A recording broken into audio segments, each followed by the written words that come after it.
Europe 1. 16h-18h, on marche sur la tête. Mickaël Dorian. Il est 16h32, vous écoutez bien Europe 1. Alors je ne suis pas Cyril Hanouna, effectivement, comme vous pouvez le constater. Cyril reviendra le lundi 6 janvier, mais il n'est pas impossible qu'on l'entende. Peut-être aujourd'hui, peut-être demain. Quoi qu'il en soit, c'est un honneur de prendre les commandes d'On marche sur la tête pendant les fêtes à vos côtés et en compagnie d'une équipe... J'allais dire au top niveau, une équipe 4 étoiles, 5 étoiles. Gauthier Lebret, Sarah Salman, Nathan Dever et Philippe Guibert sont avec moi et on va parler donc de la formation de ce nouveau gouvernement qui était attendu déjà depuis plusieurs jours, mais qui aurait peut-être dû normalement être annoncé hier. C'est ce qui se disait déjà depuis plusieurs jours. Et là, c'est officiel, l'Élysée l'a annoncé, ce nouveau gouvernement.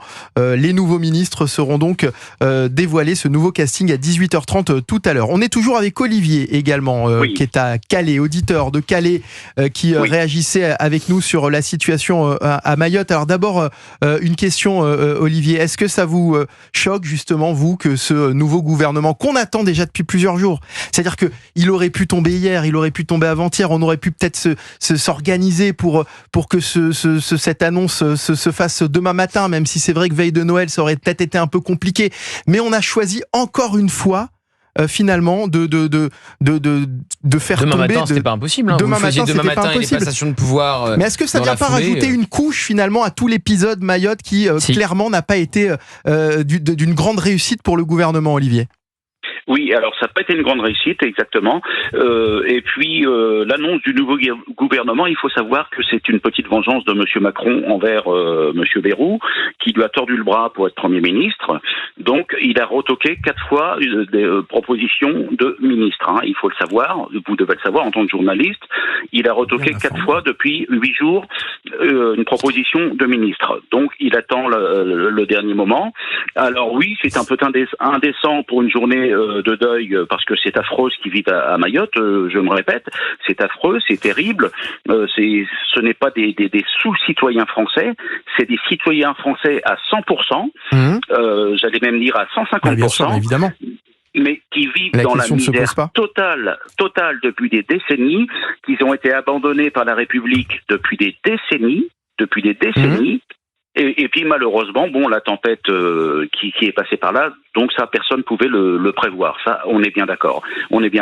Mais même avant cette tempête, c'était un territoire qui était vraiment dans la misère totale.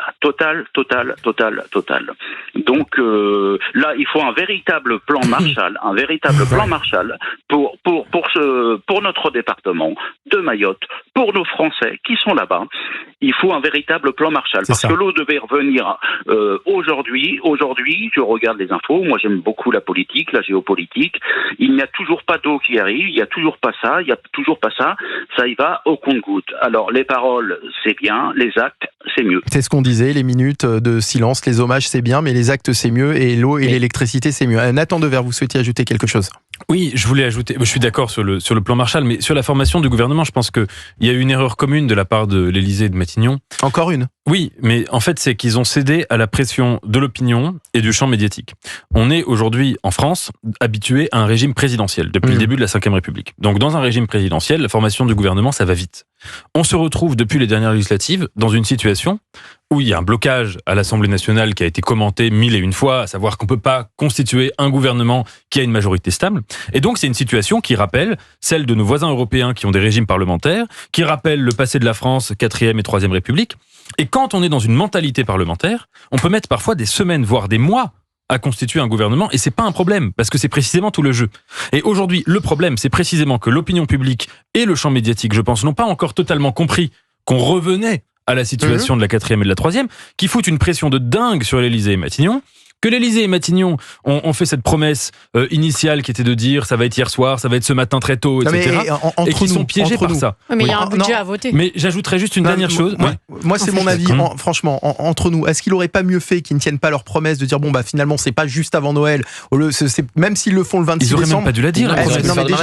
Ils auraient dû dire on va mettre du temps à le faire. Mais là, est-ce que ça vient pas en rajouter encore une couche ? Mais ils n'auraient pas dû la faire, cette promesse. Elle était absurde. Ça ne date pas de la dissolution, cette inertie à faire un gouvernement, ça s'est sans doute accentué. Mais je te rappelle qu'Elisabeth Borne, elle a mis plusieurs long jour vrai. à être nommé. La composition de son gouvernement, c'est pareil. Quand il y a un remaniement technique, Elisabeth Borne reste, mais Gabriel Attal, par exemple, récupère l'éducation nationale au début de l'été. Même chose, ça prend énormément de temps. La nomination de Gabriel Attal, qui remplace Elisabeth Borne, pareil, des jours et des jours de tractation. Donc depuis 2022, ça s'est accentué, il est vrai, avec la dissolution, Emmanuel Macron est dans une forme d'inertie.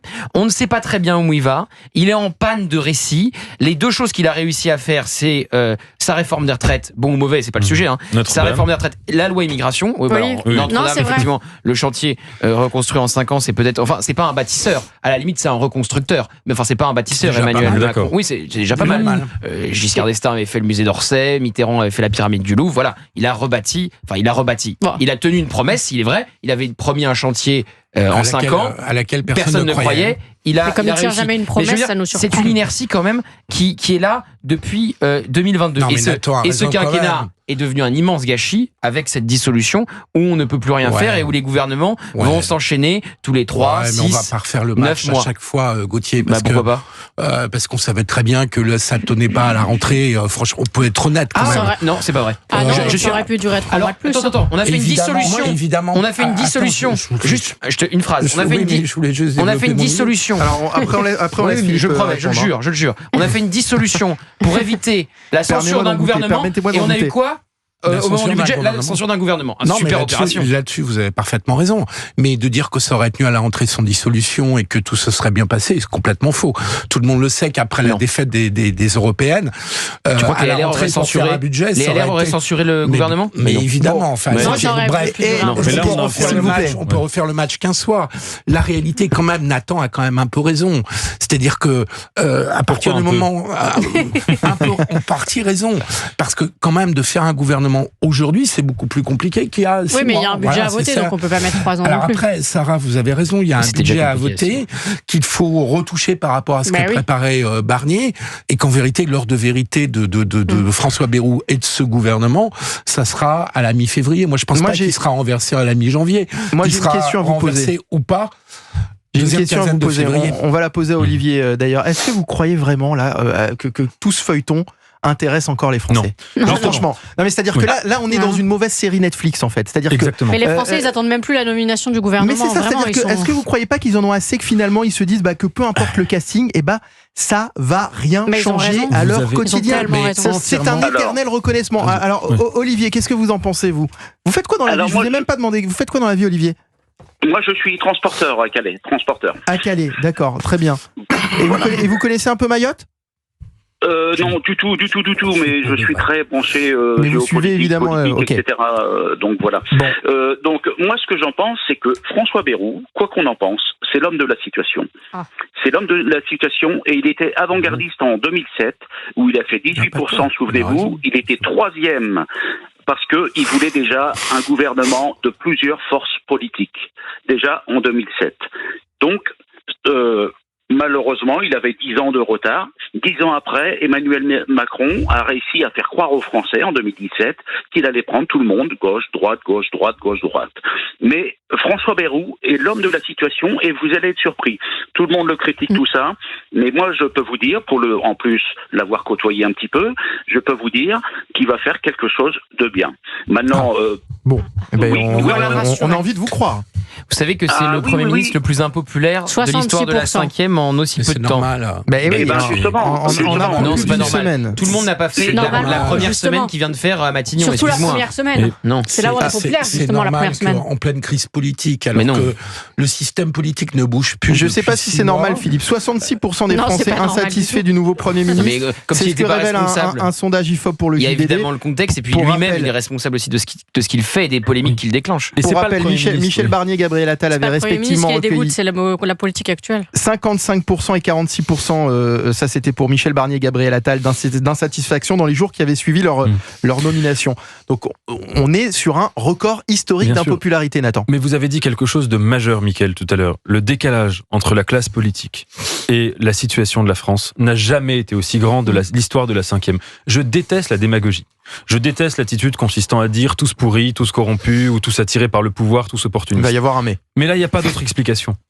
Si on fait le récapitulatif de la situation de la France, la catastrophe de Mayotte absolue, la situation de la dette qui devient abyssale, on ne sait pas ce qui va se passer demain pour l'économie française, la menace islamiste qui est extrêmement grande. Vous avez vu le procès de l'affaire Paty qui s'est terminé récemment, l'insécurité qui est importante, la réélection de Donald Trump, des sujets géopolitiques majeurs, la guerre en Ukraine qui va se régler dans les prochains mois, la guerre au Proche-Orient, la situation de la Syrie. Bref, on est dans une situation où il y a des inquiétudes politiques qui sont toutes les unes plus urgentes et plus graves les unes que les autres.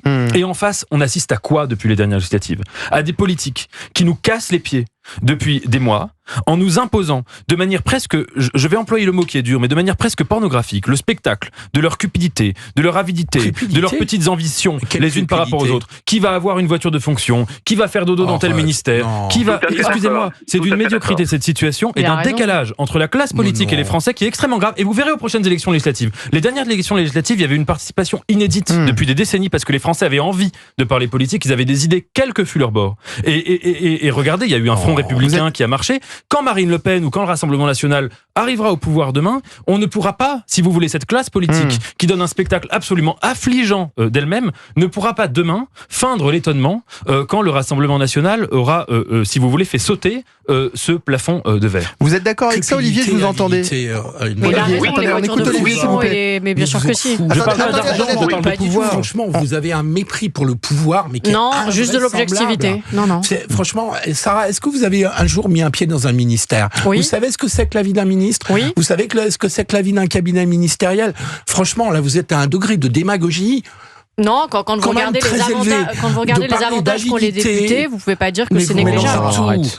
Franchement, les députés sont très mal payés. Oui, ça c'est vrai. Je parle pas d'argent quand je dis avidité, je parle d'avidité de pouvoir, c'est pas la même chose. S'il vous plaît, de cupidité de pouvoir, pas d'argent. Je parle pas d'argent. Mais de cupidité de pouvoir, en même temps, excusez-moi. Philippe, être ministre ou Premier ministre en ce moment, quand vous avez une espérance de vie gouvernementale de 2 à 3 mois, vous ne pouvez pas parler d'avidité, de cupidité, de quoi que ce soit. Alors on va écouter s'il vous plaît Olivier, parce qu'Olivier était en train de... Vous avez coupé Olivier, c'est pas très sympa. Olivier, donc... Non, mais je vois, le débat est très intéressant. Il est vrai qu'on risque un dégoût des Français de plus en plus pour le vote, pour la politique, pour l'abstention à gogo, et surtout pour des votes extrêmes, que ce soit extrême gauche, sans citer de nom, ou extrême droite, sans citer de nom. Voilà ce qu'on risque, à jouer comme ça. Ouais. C'est pour ça que je vous dis que, enfin, j'en suis persuadé, c'est mon avis, maintenant je suis pas Madame Soleil, mais que François Bayrou, il avait la solution déjà dès 2007, et si on lui fait un peu confiance, alors vaut mieux démarrer tout bas dans les sondages, tout très bas, et parce qu'il a été à faux, etc. Très haut. Ouais, très bas, et puis faire des belles choses. Ouais. Et une fois qu'on est bas, c'est plus difficile de remonter que de descendre, hein, Olivier, vous savez. Hein. Oui, mais bien sûr, une fois qu'on touche le fond de la piscine, c'est plus facile aussi de remonter.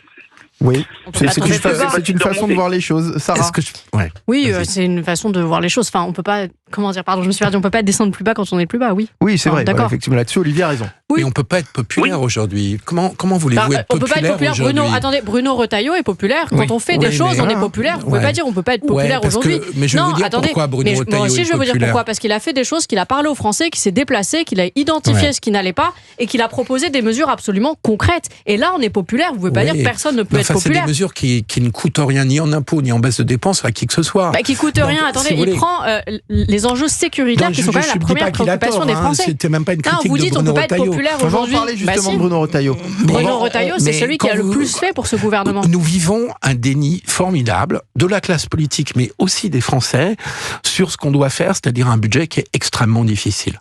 La raison de fond, elle est là. La raison de fond, elle est là, c'est-à-dire qu'on ne veut pas admettre, et d'ailleurs personne n'en parle, d'ailleurs personne ne propose quoi que ce soit de sérieux, sur le fait qu'on est censé diminuer notre déficit public de 50 ou de 60 milliards l'année prochaine. Et on n'en est pas capable. C'est ça la réalité. On n'en est pas capable parce qu'on ne veut pas accepter les sacrifices qui vont avec. C'est sûr qu'augmenter les impôts, c'était pas quand vous avez un gouvernement de droite, on n'attend pas ça. Oui, mais enfin quand vous avez, vous ne pouvez pas espérer réussir ce budget 2025 en coupant dans le train de vie de l'État ou juste en faisant payer les riches. C'est deux mensonges. Il y en a un mensonge de droite, il y a un mensonge de gauche. La réalité, c'est qu'il faudra faire des sacrifices. Personne ne veut en entendre parler. Sur le dos des Français. Personne ne veut baisser les dépenses en ce moment. Personne ne veut baisser les dépenses. Parce que baisser les dépenses. Même Michel Barnier, on n'a pas très bien compris ce qui baissait vraiment. Si, il y a 850 milliards de prestations sociales, là tout de suite. Notamment les dépenses de retraite. Voilà. C'est là-dessus qu'il a été censuré par le RN. Mais je sais très bien. Est-ce qu'il fallait revaloriser les retraites? Moi je pense que non, et je pense que Barnier avait raison et qu'il a été censuré par démagogie. On va remercier Olivier d'avoir été avec nous de Calais, merci beaucoup, et puis vous continuez bien sûr. Merci, c'est un plaisir de nous appeler. Vous nous appelez encore pendant la semaine, Olivier. Ok, et de bonnes fêtes de fin d'année à tous. Bonne fête de fin d'année. 03 80 20 39 21 pour continuer de nous appeler et réagir, notamment au sujet de Bruno. J'ai bugué aussi. 01, pourquoi j'ai dit 03? Vous avez dit 03. Oui, il y a écrit 03. Oui, il y a écrit 03. 01 80 20 39 21. Vous avez bien raison de me le signaler. J'ai peut-être dit 03 même tout à l'heure en fait. Oui. 01 80 20 39 21. Vous nous appelez et on va effectivement parler de Bruno Retailleau qui fera partie qui est assuré de faire partie du gouvernement. Dites-nous d'ailleurs s'il doit rester au gouvernement, Bruno Retailleau. Vous nous appelez pour ça, pas forcément à l'intérieur, Gauthier Lebret. Comment ça, pas forcément à l'intérieur? Non, mais est-ce qu'il est forcément assuré de rester au ministère de l'Intérieur? Évidemment qu'il va rester au ministère de l'Intérieur. Parce qu'il y a un moment donné... à la culture. Non, pas à la culture. Au chemin de fer. Non, il aurait pu aller aux finances. Au secrétariat égalité homme-femme. Il est ultra populaire à l'intérieur. Il commence à actionner une politique qui va dans le bon sens au bout de 3 mois. Pourquoi voulez-vous le changer de ministère? Il a livré ses confidences hier au journal du dimanche. Absolument. Qui mettait des conditions. Mais des conditions, c'est-à-dire on a un ministre aujourd'hui qui met des conditions pour rester au gouvernement. Quand vous êtes dans une forme hybride avec maintenant un gouvernement de coalition qui ne dit pas son nom, qui s'appelle le socle commun, et que vous avez besoin du nouveau patron au sein du gouvernement des Républicains et sans doute même au-delà, il y aura une bataille avec Laurent Wauquiez pour le parti, c'est pas eux forcément qui s'affronteront mais leurs candidats, il y aura évidemment une bataille aussi avec Laurent Wauquiez pour 2027, donc il y a une bataille pour le leadership à droite qui est en train de remporter Bruno Retailleau depuis 3 mois avec une percée dans les sondages de popularité, etc. Évidemment qu'il est en... Vous savez, la politique, c'est un rapport de force, Mickaël. Donc aujourd'hui, le rapport de force, il est du côté de Bruno Retailleau. Il va pas rester pour faire une politique de gauche et pour plaire aux socialistes. Donc il s'assure de pouvoir mener la politique et une feuille de route de droite, ce qu'il fait depuis maintenant 90 jours. Donc c'est normal. Donc c'est normal. Là, on en est où? Parce qu'à part Bruno Retailleau, effectivement, on est quasiment sûr de le garder. Où est-ce qu'on en est en ce qui concerne justement ce casting? Oui, je pense que Rachida Dati aussi a toutes les garanties de rester. Je pense que Annie Genevard devrait rester aussi au ministère de l'Agriculture. C'est moins évident. Non, les LR, si la question c'est qui va se retrouver à Bercy, parce qu'il y avait une bataille pour Bercy. Laurent Wauquiez voulait récupérer Bercy. Les macronistes ont bloqué en disant les LR sont trop gourmands, faut que ça reste sous pavillon macroniste. Donc il y a une vraie question autour de Bercy, il y a une vraie question autour de l'entrée de Xavier Bertrand malgré la menace de censure du RN. Donc on parle de lui au ministère du Travail dans un portefeuille élargi. Et puis la question aussi de Gérald Darmanin, sera-t-il ce soir ministre des Affaires étrangères? Est-ce que ça sera le retour de l'ancien ministre de l'Intérieur et donc un échec pour Jean-Noël Barrot, proche de François Bayrou, qui quitterait dans ce cas-là le Quai d'Orsay. Et Sébastien Lecornu? Alors Sébastien Lecornu, très intéressant, puisque vous savez qu'il y a eu une bataille assez rude entre François Bayrou et Sébastien Lecornu pour Matignon. Enfin, la bataille, elle s'est faite face à Emmanuel Macron. C'était pas la même stratégie. Sébastien Lecornu, il est resté en retrait quand François Bayrou est allé à l'offensive pour empêcher Sébastien Lecornu d'être Premier ministre pour que ça soit lui. Pour s'imposer, ouais. Et ça faisait déjà 2 fois, puisque en janvier dernier, le nom de Sébastien Lecornu est aussi cité au moment où il faut trouver un successeur à Elisabeth Borne. Et ça sera finalement Gabriel Attal. Parce que Sébastien Lecornu s'était pris des tirs de barrage, déjà aussi de François Bayrou, qui voyait derrière Sébastien Lecornu la main de Nicolas Sarkozy. Est-ce que ce comportement aussi de François Bayrou, qui a voulu s'imposer comme ça à Matignon, finalement, est-ce que c'est pas aussi mal passé auprès des Français? Auprès des Français, peut-être ça s'est vu en tout cas. Ça s'est vu. Ça s'est énormément. Mais ça fait 30 ans qu'il force. Mais c'est pas à Matignon jusque-là. Non. Oui, et c'est un peu comme le coureur, vous savez, qui se prépare depuis plusieurs années au JO et au moment de l'épreuve, il a un claquage. C'est ce qui s'est passé un peu sur le mauvais démarrage de François Bayrou à Matignon. Là-dessus, je pense qu'il faut quand même envisager une démystification.